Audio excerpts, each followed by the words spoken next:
Myself Chetana, faculty of Milagros College, Mangalore. Today I am going to deal with the topic redemption of preference share. First, let us see the basic concept of redemption of preference share. So first I am going to explain about share capital.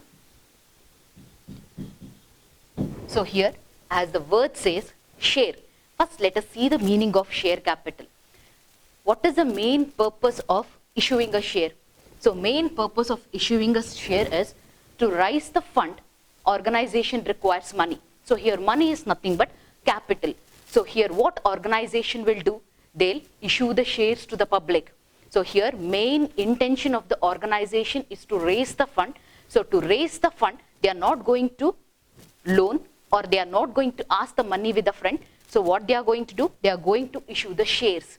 So that is known as share capital. Now, according to Companies Act 2013 says there are two types of share. First one is equity share and the second one is preference share. So first let us see the meaning of equity share. So here equity share, or it is known as ordinary share. Now what do you mean by equity share? Equity share is nothing but, here equity shareholder is not going to get a dividend, he is going to get a portion out of profit. So that is nothing but, if an organization is earning more profit, equity shareholder is going to get a more profit. As well as if organization is earning loss, equity shareholder may not get the profit for the current year. So here equity shareholder is considered as a, if a person is ready to take the risk, then the person can opt for equity shares. So here equity shareholder is not going to get a fixed dividend, he is going to get a portion out of profit. As well as he is a risk taker. If he is ready to take the risk, then he can go for equity share capital. As well as one more advantage is there under equity share capital, that is nothing but, if a person is having equity share, then he is having the voting right in the organization, as well as he can go for a meetings of the organization. So that benefit who is going to get? Equity shareholder is going to get. Next, so this is all about equity share capital. Now let us come for preference share capital. Now what do you mean by preference share capital? As the word says, preference is nothing but shareholder is going to get a preference, or he is going to get a priority. Compared to equity shareholder, preference shareholder is going to get a priority. In what he is going to get a priority? That is an important thing. So that is nothing but, he is going to get a priority in the dividend. That is nothing but, here preference shareholder is not going to get a portion out of profit, he is going to get a fixed dividend. He is going to get a fixed dividend. Even though if a company is earning more profit, so at the time of agreement, what percentage is fixed, he is going to get that percentage.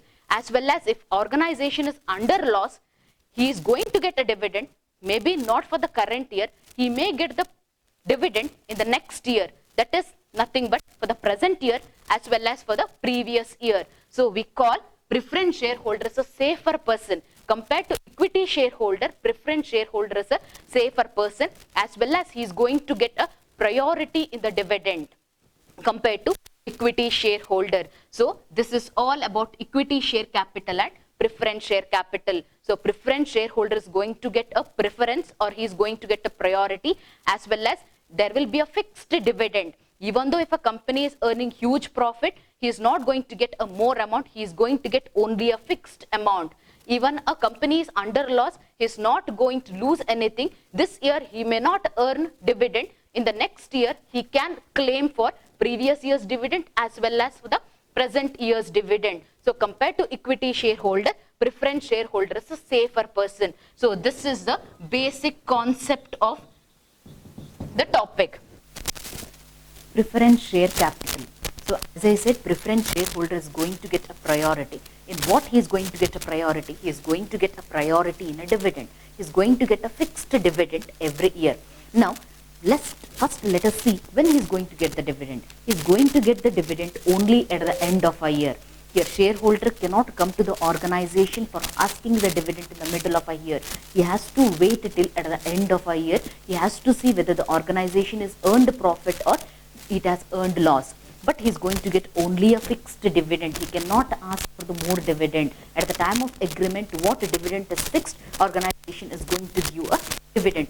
If organization want to give a excess amount, they can give, but shareholder cannot argue for a more amount. So this is the basic concept of share capital. Now let us come for the main aspect, that is redemption of preference share. Already I have explained the meaning of preference share. Now let us come for redemption. So other name for redemption is redeemable. So now I'll say the word meaning of redemption. Redemption is giving a money back. So redemption is nothing but repaying a money. Now, why organization will repay the money to the shareholder? So there is a reason for collecting as well as there is a reason for repaying a money. So as I said in the beginning, why they collect the money? To raise the fund. Now why they give a money? Because the money is excess. Instead of keeping it with them, they can give it to the public, so they can retain the dividend. So that is the main reason of repaying a money. So redemption is nothing but repaying a money back to the public and collecting the shares from the public. So here, if they repay a money to the public, they can save their dividend. So that is the intention of the organization. Now let us come for the small example. I'll say the small example. Now assume I'm running an organization. I have decided that I have to start the organization. So at the beginning, as I wish, I cannot start the organization. I have to do some estimations. So in the beginning, my assumption and my estimation was rupees 5 lakh. I may incur rupees 5 lakh. That is my estimation. So now to start a business, this amount is required. This money is required, or this capital is required. So I am not interested to ask the money with my friend, or I am not interested to go for the loan. So my intention is to issue the shares to the public and collect the money. So you may ask, I'm starting a business, how can the public will collect my share?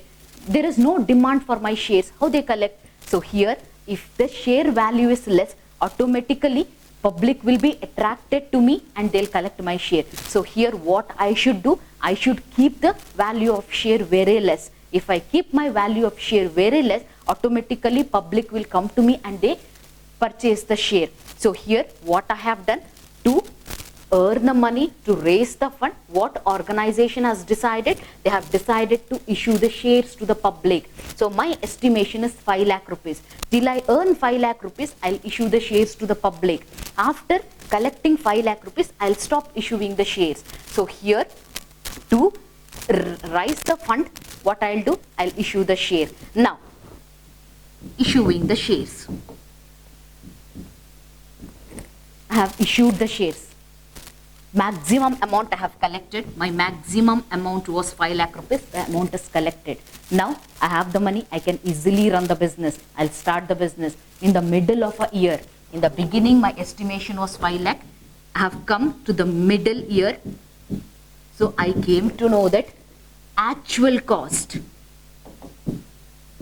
is 3 lakh rupees. This is estimated cost. See the difference? Estimate cost and actual cost. Estimation is nothing but assumption. I have estimated, I may incur. Actual cost is nothing but actual cost is earned. So 5 lakh was the estimation.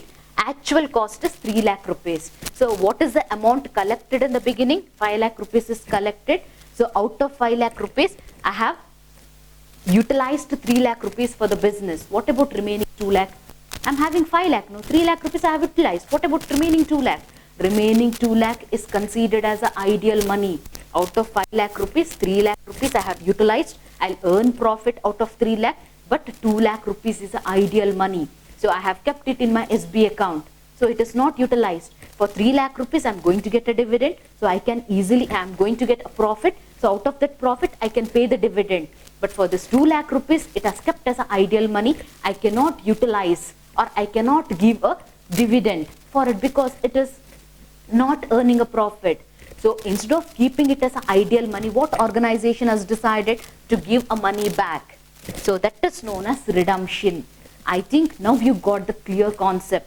5 lakh rupees was the estimation. In the middle of a year, I came to know the actual cost was 3 lakh rupees. So instead of keeping the 2 lakh rupees with me, what I should do? I should give a money back to the public. Now, what is the reason of giving a money back to the public? If I give 2 lakh rupees back to the public, I can save the dividend. For 3 lakh rupees, I can earn profit and I can pay the dividend. But for 2 lakh rupees, I did not utilize. It has kept as ideal money. Instead of keeping it with me, what I can do? I can give it to the public back. I can save my dividend. So that is the intention of the organization. Even though they have collected 5 lakh rupees, whatever money is utilized, they'll keep it. The remaining money they'll give back to the public. So that is all about redemption of preference share. This is a small example. Let us come to the next part.